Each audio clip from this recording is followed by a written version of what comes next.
Children are often the first to notice when something is wrong. Most people think childhood is the safest time of life. Adults believe children imagine things. That fear is just part of growing up. But what if some children aren't imagining anything at all? What if they're the only ones who notice something is wrong because they haven't learned how to ignore it yet? Tonight, you're going to hear real horror stories involving children's stories where the scariest part isn't what happens, but how quietly it begins.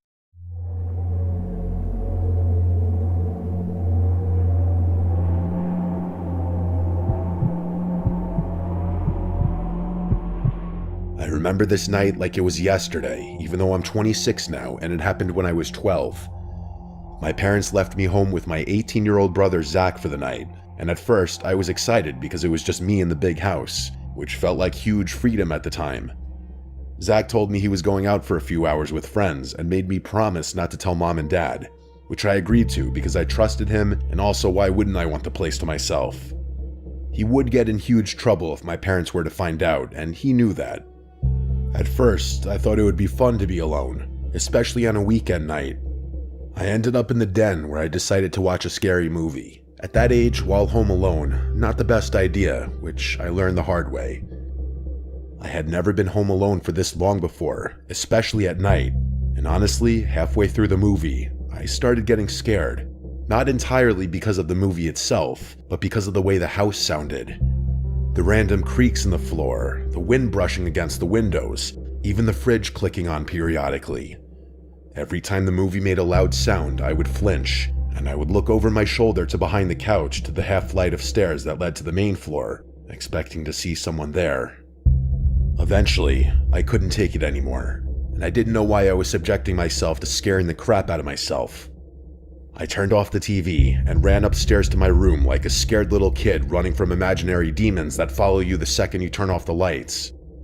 When I got to my room, I went into the bathroom that connected both to my room and my parents' bedroom, where I brushed my teeth as fast as I could and tried to calm down. After that, I went into my room to play Call of Duty Zombies on my Xbox 360, thinking it would make me a little less scared. I played for a few hours, losing track of time and focusing on the game. Eventually, my team and I died on zombies, and I got frustrated.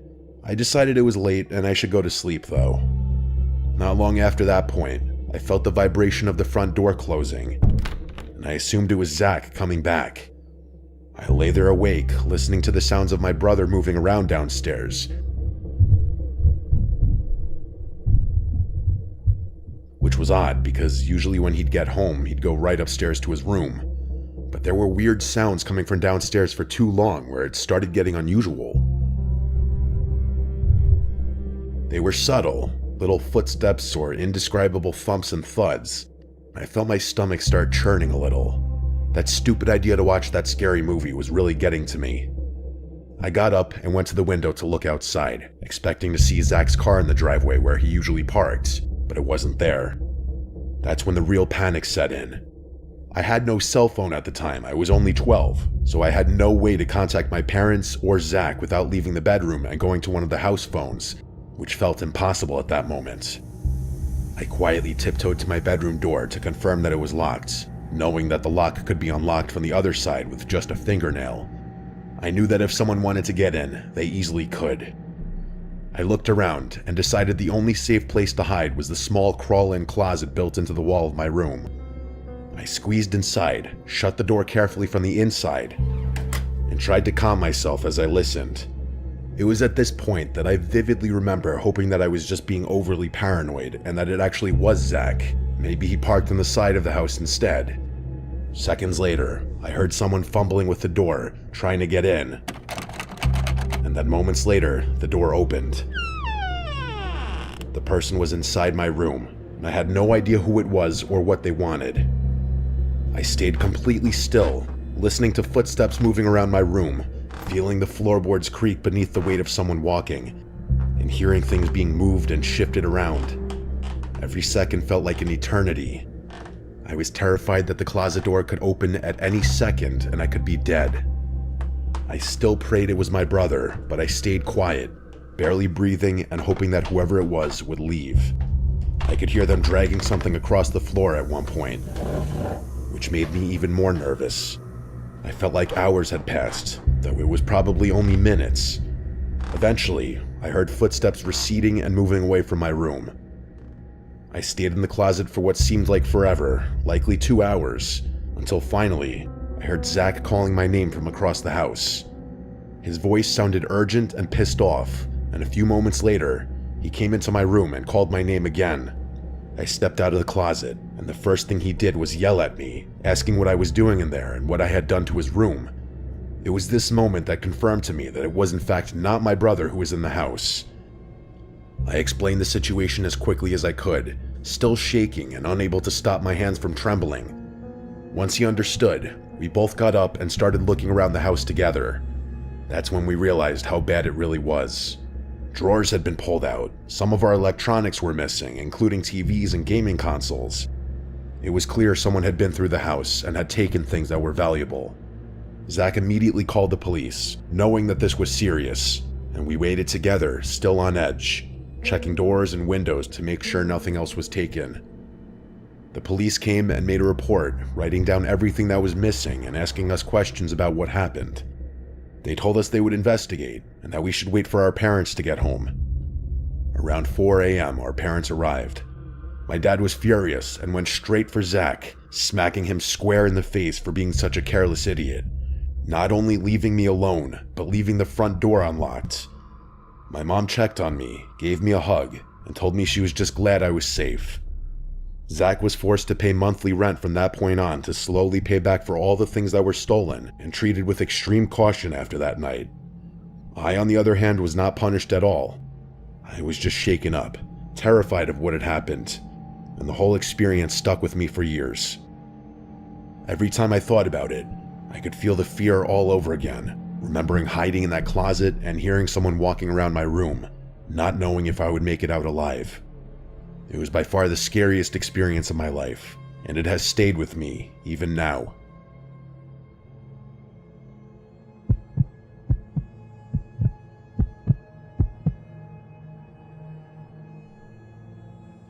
When I was just a child, not even in kindergarten, I lived with my grandparents. My mom and dad had just separated, and my dad worked in the next town over, so I saw him every weekend. My uncle, my dad's brother, also lived with us, so I was rarely ever truly alone. I was always told to never answer the door for strangers. It was a small, peaceful town where everyone knew each other. We had a neighbor who visited often to watch hockey, wrestling, or join family barbecues. I'll call him David. He was friendly with both my grandpa and my uncle. He often drank beers with my uncle and helped my grandpa with yard work or truck repairs. If my grandpa came home with a moose from hunting, he and David would haul it into the shed together. One night, I was briefly left home alone. My grandma was at bingo and had called for a pickup. My grandpa told me he was going to get her and asked if I wanted to come. I refused because I was watching cartoons. He reminded me not to open the door for strangers, then he left. As soon as I saw the truck pull away, the house got quiet. Only a few minutes later, someone knocked at the door. I ran up and asked aloud who it was, and I just heard David's familiar voice identifying himself. I told him that my grandparents weren't home, and he replied that he had just seen my grandpa leaving. I told him my uncle wasn't home either, and he said he had been talking to my uncle on the phone and knew he was out drinking at a friend's place. Then he asked to come in. I told him I wasn't allowed to open the door for strangers, and he insisted he wasn't a stranger since he was our neighbor and someone I already know. In my child mind, he was right, but I didn't understand why he would come over when my grandpa and uncle weren't there. I unlocked the door and opened it. David towered over me. He was obviously drunk, swaying, slurring, squinting with one eye. He stepped inside and put his hands on my shoulders as I backed up. I didn't feel alarmed yet because I had seen my uncle drunk many times. I told him he could wait in the kitchen while I went back to watch TV, but he would not let go of my shoulders. I tried to pull his hands off of me, but couldn't. His voice changed, filled with anger, and he said things that frightened me, though I can't remember the exact words now, only the fear that they put in me. He dragged me into the kitchen and grabbed a large knife. He pressed the tip against my belly and asked if I wanted to be stabbed. When I cried, he told me to quiet down or he would cut my tongue or slit my throat. He dragged the dull side of the blade across my throat to show he was serious. Then I heard my grandparents' truck pulling in. Car doors closed outside. Relief flooded me, and I was about to scream for help, but David clamped his hand over my mouth. He turned us both toward the doorway just as my grandma entered. Her smile vanished when she saw him holding me with a knife. She screamed for my grandpa to get inside immediately. My grandpa rushed in, yelling in shock and fury as he demanded to know what was happening. He took one look at David holding me hostage and charged forward, shouting at David with pure rage. David shoved me to the floor. My grandma rushed over, grabbed me tightly, and blocked me from seeing what was happening while telling me I was safe. I could still hear the struggle. Eventually, my grandpa overpowered him. When I finally looked up, my grandpa was shoving David out the door, yelling at him to never come back, and then slamming the door. As I grew up, I realized David had waited deliberately. He must have known my uncle wasn't home and that my grandma was at bingo. He had seen my grandpa leave. That was his moment. I was too young to understand his intentions. Years later, after my grandpa's funeral, when I was sitting with my grandma discussing memories, I brought up that night and how heroic Grandpa had been. She looked uneasy. She said it was truly a terrifying night. She asked if I remembered that my grandpa went out hunting that same night. I faintly remembered him leaving, even though hunting at night wasn't something he usually did unless it involved camping. When I asked why he left, she claimed she didn't remember much. It got me thinking. They never called the cops to press charges on him, and I never saw him again after that night. My grandpa was respected in the community. He was friends with, as well as went to the same church as some police officers, and was known to be a good hunter. No one would ever question if they saw a bloody tarp in the back of his truck, and he was driving out of town late at night.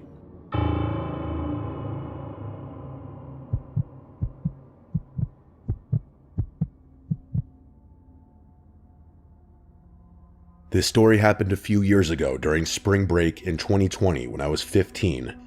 I was home alone one night while my parents were out of town. I was just hanging out in my room when I got a call from one of my mutual friends from school, who I'll refer to as Mason. I don't usually get calls from Mason, let alone texts or keep in touch with him, but I answered anyway. Before I could get a word out, he asked what I was doing. I told him I was just at home and wasn't up to anything. He then asked if he could drop off one of my buddies because he needed a place to stay for the night. This buddy of mine is someone I've known since 3rd grade, who I'll refer to as Neil. I basically told him I didn't feel like having company over and just wanted to chill by myself. After hearing this, Mason practically begged me to let Neil stay at my house. I could sense desperation in his voice as he pleaded with me to let him drop Neil off.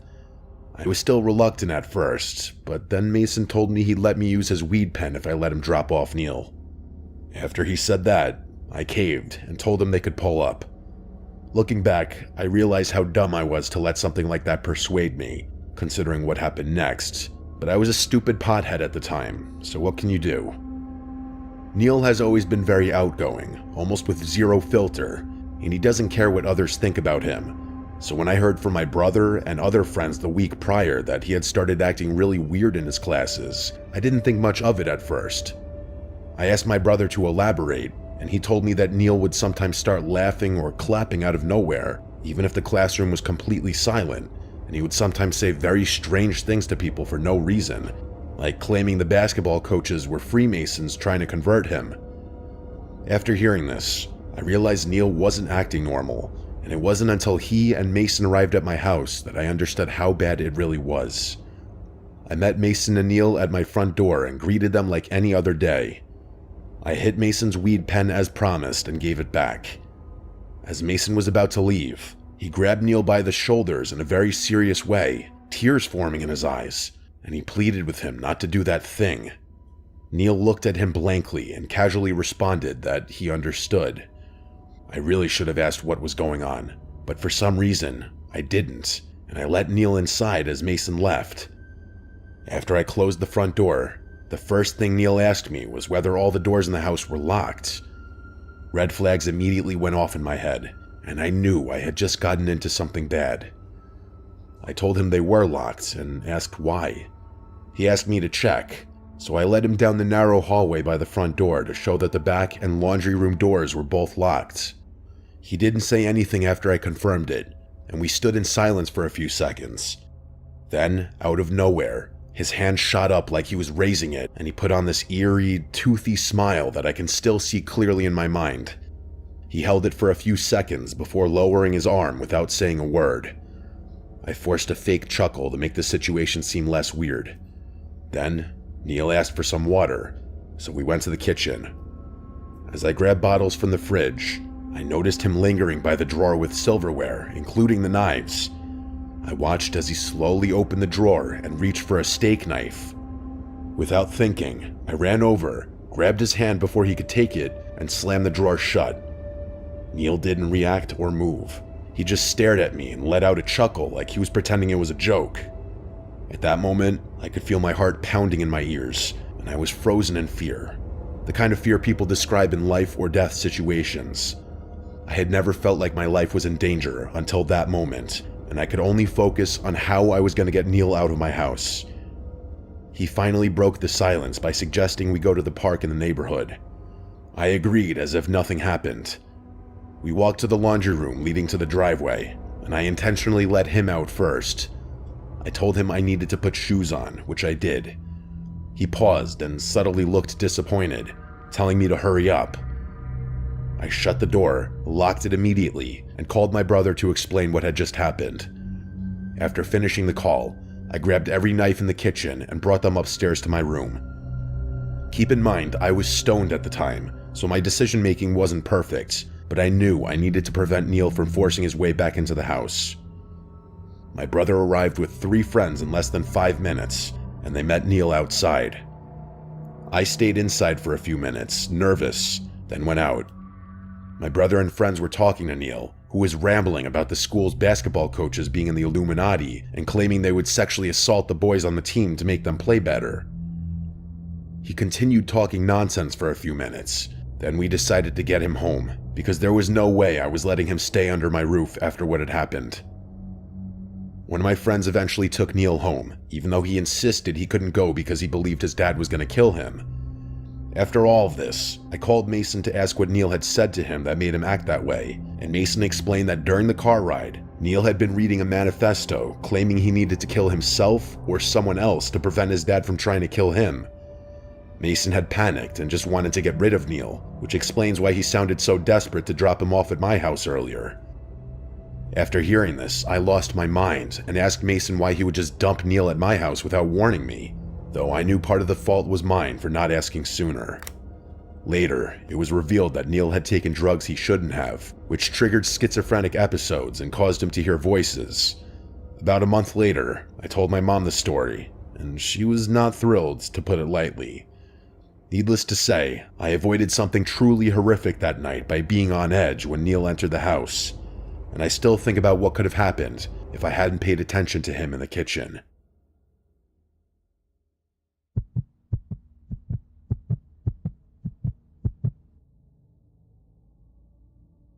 I was 10 years old when this happened. My mom had gone grocery shopping that day, and she asked if I wanted to come. I remember making a big stink about not wanting to. It was a warm, sunny afternoon, and I just wanted to stay home and shoot hoops in the street. I told her nothing bad would happen, and she would only be gone for a couple of hours. She finally gave in and let me stay. As soon as she pulled out of the driveway, I grabbed the old basketball from the garage and started shooting around in the street where we had a hoop set up. I shot around for a while, doing little games with myself, pretending I was down by 1 with a buzzer shot. I was sweating a little from running back and forth, and at one point I stopped to catch my breath. I bounced the ball lazily and looked around the neighborhood as I caught my breath. That's when I looked up toward the house. At the upstairs window, someone was staring down at me. It was only a shadow behind the glass at first, like someone was standing back from the sunlight. I stared for a good second or two before the shape shifted slightly, and I realized it wasn't some kind of trick from the sun. Someone was up there at the window, looking out at the street. None of my family was supposed to be home. My sister was at college, my dad was at work, and my mom was across town buying groceries. I dropped the basketball without meaning to. The window was my sister's room. The blinds were half open, and the figure was right behind them. I say figure because that's all I saw, no distinguishable features. I didn't know what else to do except run inside and see who was home. I ran around the side of the house and through the backyard gate. I burst inside and slammed it shut behind me. I yelled up the stairs asking who was home. My voice cracked when I yelled it. For a second, I didn't hear anything. Then a voice answered from upstairs. It said, "Brad, come upstairs." It wasn't my mom, it wasn't my sister, and it wasn't my dad. It was deeper than any of their voices, but not deep like a grown man trying to sound scary. It sounded like someone trying to sound normal. I didn't go anywhere near the stairs. I ran straight through the house, grabbed the house phone off the kitchen counter, and sprinted back outside as fast as I could. I called my mom and told her someone was in the house, and she didn't believe me at first. She told me that's not something to joke about, and she said that she was almost done shopping. But I started basically crying into the phone, telling her I wasn't joking, telling her I heard someone call my name from inside, and they're at the upstairs window. She finally believed me when I started sobbing and begging her to come home. She said she was leaving the store right now. After she hung up, she must have called the police, because a cop car pulled up at the same time my mom's car turned into the driveway. She ran to me, asking where I saw the person. I pointed to the upstairs window. The police went in first. My mom followed them inside after a minute or two. I waited out front. I didn't want to go back in there. For 10 minutes, I just stood there, staring at the upstairs window. No one appeared at it again. Eventually, one of those officers came out and told me it was safe to come inside. I went in and pointed upstairs to the room where I saw the man. They checked the closets, under the bed, behind the dresser. They even checked the attic. They checked every room in the house. They didn't find anyone or anything. After the police left, my mom started acting doubtful again. She said she believed me, but I could tell she didn't fully. She said if she found out I was messing around, I'd be punished for scaring her and wasting the police's time. I kept telling her I wasn't lying. She kept saying she knew, but her voice said something else. That night, I had trouble falling asleep. I kept thinking about the voice and that shadow behind the blinds. But eventually, I got tired enough to drift off. I don't know what time it was when I woke up. It was still dark out, and at first I thought I woke up from a bad dream. But then I heard something in my room, just loud enough to wake me. I sat upright in my bed. My eyes were still adjusting to the dark, but I could see the outlines of my room. I could see my dresser, my closet door cracked open, my shelves, and across the room, not far from my bed, I saw something else. An unfamiliar shape. A tall, dark shape, standing completely still. For a second, I thought I was imagining it, but then the slightest movement made me realize what it was. It was a person, a full-grown person standing in my bedroom. I didn't even have time to breathe. I just screamed, a loud, broken scream that tore out of my throat. As soon as I screamed, the figure moved, fast. It darted across my room in 2 steps, grabbed my window, slid it open, and jumped out. I heard the man's feet land on the small awning below the window. My parents burst into the room as soon as I screamed. My dad ran straight to the window and looked out. Then he ran downstairs and out the back door to try to find whoever it was. I'm fairly certain he ran out there barefoot. He came back a few minutes later out of breath. He kept shaking his head and saying he didn't see anyone. They called the police again, but that time it was mostly just to file another incident report and for the cops to scout the area.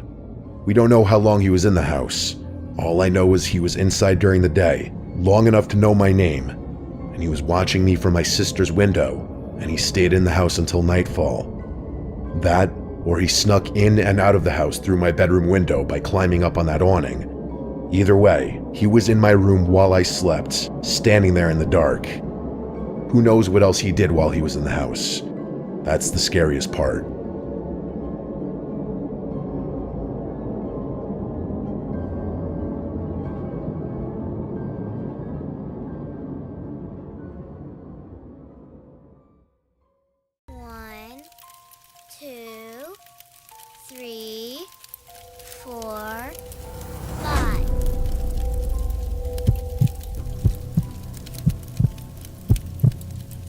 was 15 when it happened.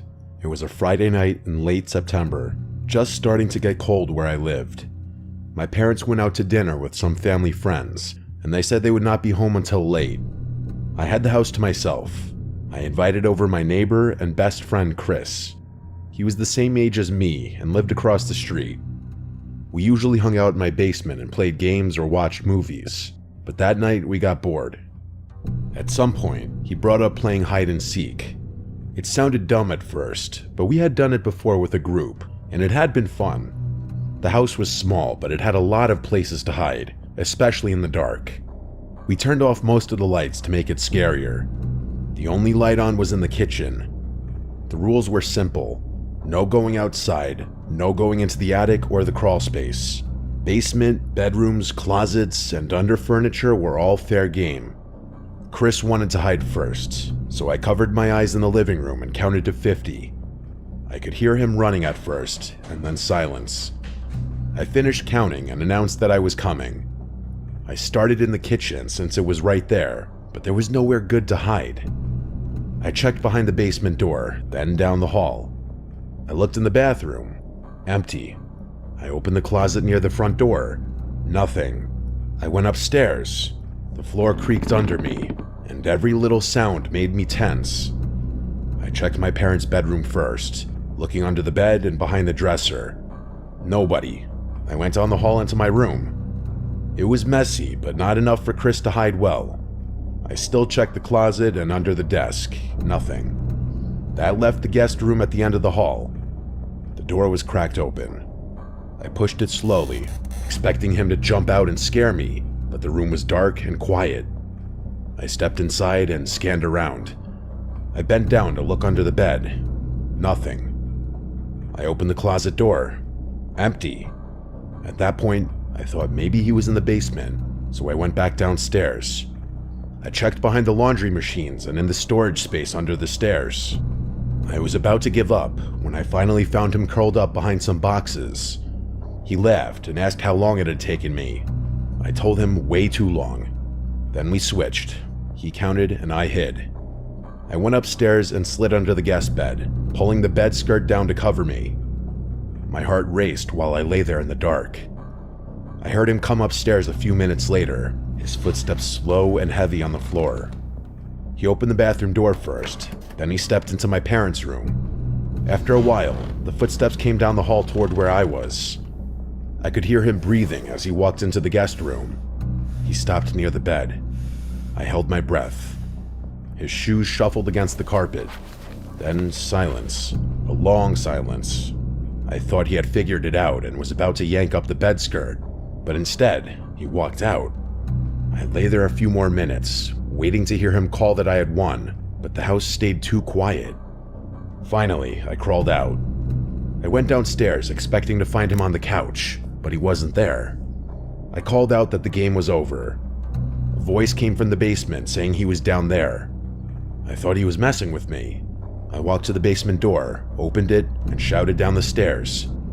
He shouted back that he was still looking for me, and he asked where I was hiding. That made my stomach twist. I told him I was out now and standing in the kitchen. A second later, I heard him coming up the stairs. He stepped into the light and looked confused. He asked how I had gotten upstairs so fast. I told him I had been under the guest bed the whole time.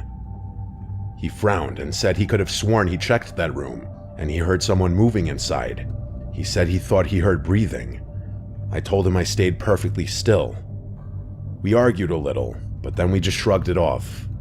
We played another round, but the whole time I felt uneasy. Every creak in the house made me jump. At one point while I was counting, I thought I heard something upstairs, like a soft thud, but when I searched, it was empty. I found Chris in the laundry room. We kept playing until we both got tired. Then we sat on the couch in the living room and turned the TV back on. That's when we both froze. From upstairs came a loud bump, like something heavy falling. Chris asked if it was my parents. I reminded him they were still gone. The hair on my arm stood up. We sat there waiting, but the house went silent again. Chris said maybe something slid off a shelf. I wanted to believe that, but then, while we sat listening, We both heard it clearly. A slow creak of floorboards, the sound of someone walking down the hall upstairs. We stared at each other, neither of us moving. Then I whispered that maybe we should check. Chris shook his head, saying no way, but if someone had broken in, we couldn't just sit there. I told him to stay behind me and grab the fireplace poker from beside the couch. We went to the stairs and started creeping up. The house was so quiet I could hear my own breathing.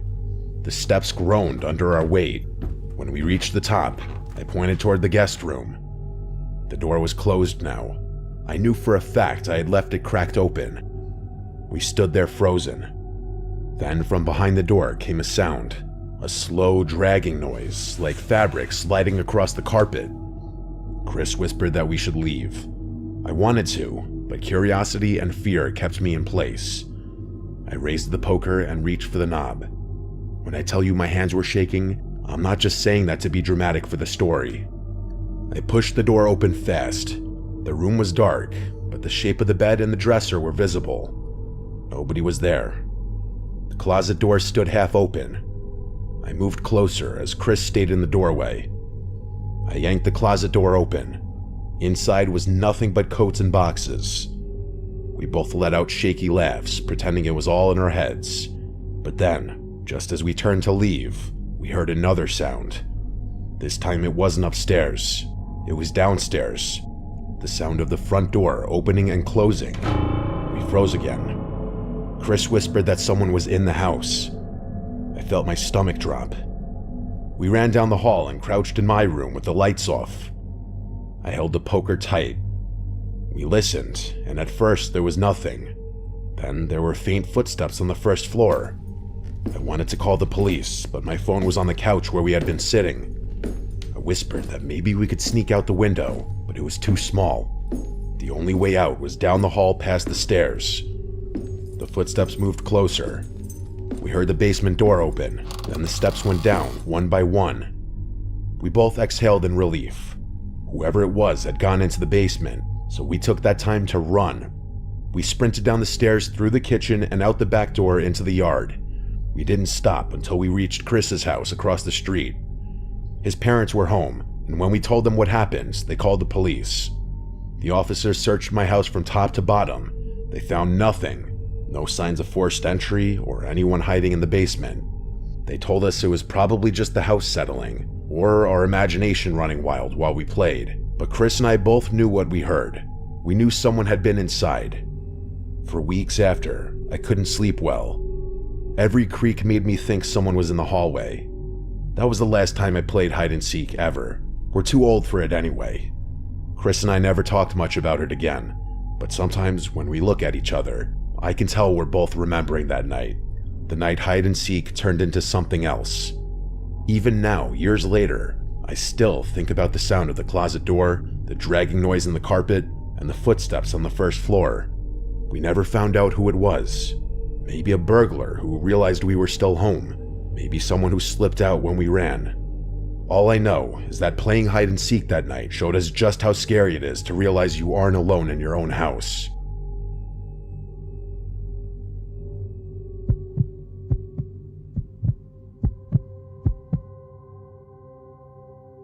I grew up in a neighborhood that backed right up against a stretch of woods. The houses lined one side of the street, and behind them was nothing but trees for miles. When I was younger, a group of us kids from the street used to play together almost every weekend. In the summer, we stayed out late into the night, sometimes until our parents yelled for us to come home. One of our favorite games was hide and seek. We usually played in the backyards and into the edge of the woods. It was fun during the day, but at night it was different. The trees swallowed up the light and everything looked the same no matter where you were. That was what made it scary, and that was what made it fun. The last time I ever played hide and seek in those woods was when I was 14. It was August, hot and humid even at night. There were 5 of us, me, my friend Tyler, his little brother Matt, and 2 kids from down the street, Jason and Eric. We all decided to play outside because it felt cooler than sitting in someone's basement. The rule was simple. You could hide anywhere in the backyards or in the woods, but you had to stay close enough to hear when the seeker called the round over. Jason volunteered to be it first. The rest of us ran off. I went into the woods with Tyler. We split up once we passed the first row of trees. I crouched behind a fallen log, my heart beating hard even though it was just a game. I could hear Jason shouting numbers back in the yard, his voice echoing through the night. When he finished, everything went quiet. Crickets buzzed around me and the leaves rustled in the wind. I stayed low and still. After a while, I heard footsteps in the leaves. They were moving between the trees.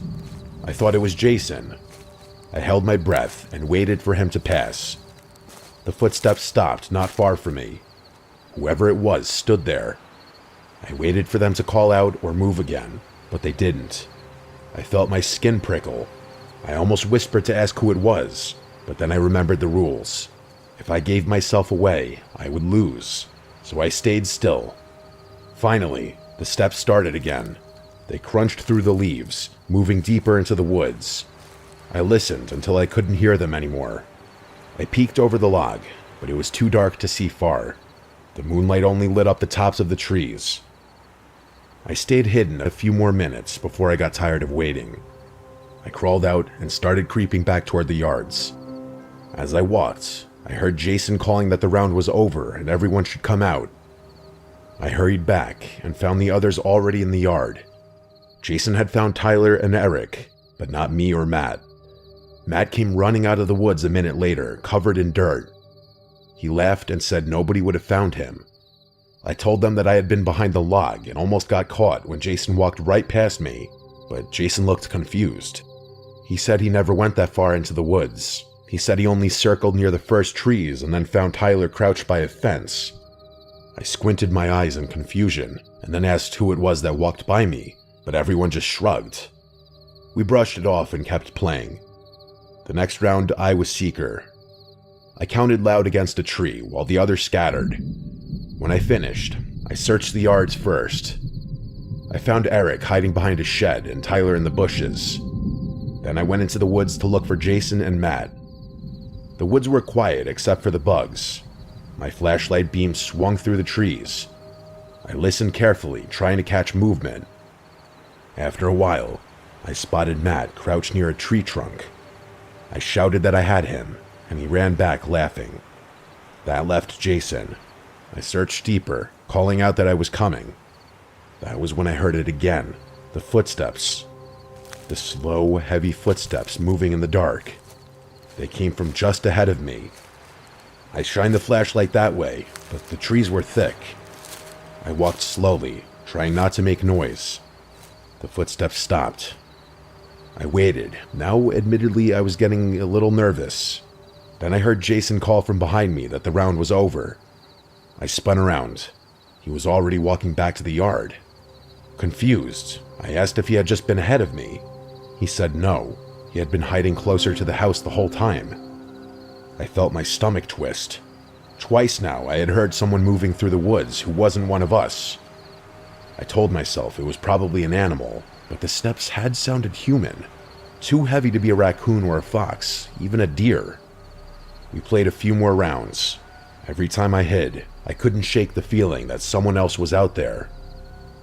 I kept hearing faint noises in the trees, branches snapping, leaves crunching. At one point, I even thought I saw a shadow move between the trees. But when I aimed my flashlight, it was gone.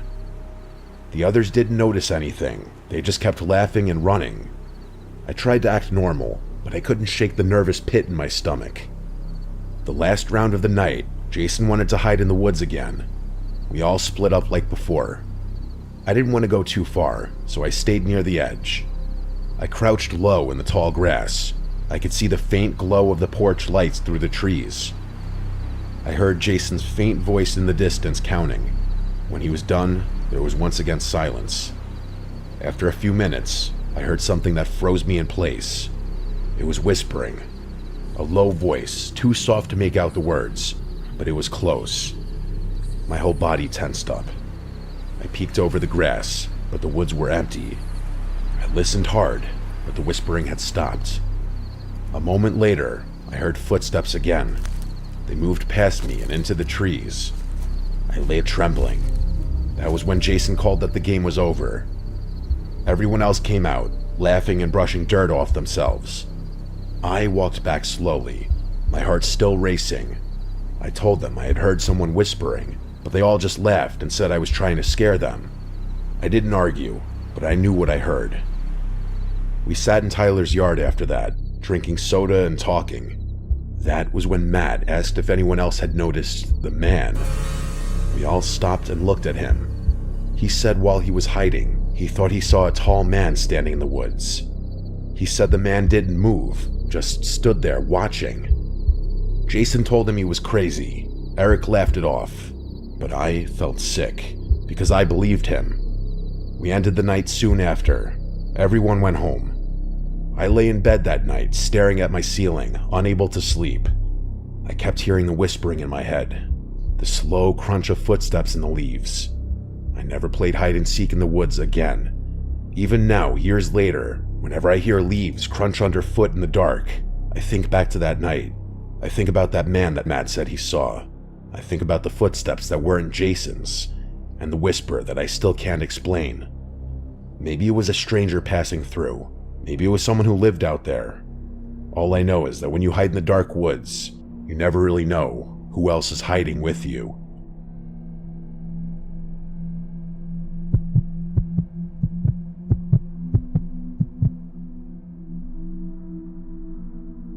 It was a hot Saturday afternoon last July. I was 14 at the time, and I live out in the rural part of Pennsylvania. My backyard is huge. We have acres of open grass, trees, and an old storage shed at the edge of the yard. My friends and I spend almost every summer day out there. That day, it was me, Ryan, Josh, Adam. We were just messing around playing basketball on the hoop my dad put up near the garage. We played for about an hour before we were all tired and sitting in the grass, sweaty and drinking water. That's when we saw a kid we didn't recognize who came walking up from the dirt road that runs past my house. He looked about 16, older than us, taller too. He had black hair that was kind of messy and wore a gray shirt and jeans, even though it was hot out. We all stopped talking when we noticed him. He walked right up like he already knew us. He asked if we wanted to even the teams out and make it 3-on-3. None of us answered right away. Finally, Adam asked who he was. The kid said his name was Keith. He said he lived just up the road and was just walking through the woods when he saw us. We all kind of looked at each other. I've lived here my whole life and never saw this kid once. Neither had my friends. But he acted normal enough, I guess. Ben asked him if he wanted to play basketball. Keith shook his head and suggested we play manhunt instead. He said my yard was perfect for it since there were so many spots to hide. In the moment, I don't think any of us gave that comment a second thought, but in hindsight, that should have been a red flag. How would this kid know anything about my property? We all agreed to play. It sounded more fun than standing around in the heat. We split into 2 teams. Keith immediately volunteered to be on the hunting team first. He said he loved being the seeker. So it was Keith, Adam, and Josh hunting, and me, Ryan, and Ben hiding. Adam kicked a soccer ball to signal the start. We ran off into the yard while the hunters covered their eyes and counted. Ryan took off toward the tree line. Ben sprinted for the side of the garage. I didn't want to hide in the woods yet, so I went into the storage shed. It always smells like gasoline and old wood in there. I found a pile of folded tarps in the corner, so I climbed under one and lay still. I stayed under there for at least 10 minutes, but it felt like forever. Nobody came. I started thinking maybe the hunters had given up, but then the shed door creaked open. The tarp ripped off me in one quick motion. I guess it was an obvious spot. I looked up to Adam's smiling face. We both walked back to the patio. A few minutes later, Ben showed up. He'd been caught too. Eventually, Adam and Josh walked back. We all stood around drinking water, but Keith wasn't there. At first, nobody said anything. Then Josh asked where Keith went. None of us knew. We waited another 10 minutes, thinking he'd come walking back any second, but he never did. Adam finally shrugged and said maybe he was just some weird kid and left. The rest of us agreed, even though it felt strange that he would just disappear without saying anything. When the others left around sunset, I went inside. That's when I noticed something odd near my bedroom window. On the grass was this piece of rope. It was weathered and dirty, like it had been outside for months, but I know it hadn't been there earlier. I picked it up and tossed it aside, but it stuck in my head. The first thought I had was Keith. I told myself I was overthinking, but later that evening, I couldn't stop wondering if he'd gone inside the house while we were distracted. My dad usually leaves one of the side doors unlocked during the day. I went room by room, checking closets and under beds. Nothing. That night, I got ready for bed around 11. I laid there for maybe an hour scrolling on my phone when I heard something. Soft footsteps outside my door. I froze. My dad sometimes gets up at night to use the bathroom, but he always coughs or clears his throat. This was quiet. Too quiet. I called out for my dad. No answer. I sat up with my pulse racing. The footsteps stopped right outside my door. I finally got up and locked it. I stood there, staring at the handle, waiting. After about 30 seconds, I heard the front door shut. The sound carried through the whole house. I didn't waste a second. I ran to my dad's room and shook him awake. He groggily sat up while I explained what I heard. He didn't doubt me. He grabbed the shotgun from under his bed and told me to stay close. We searched the whole house together.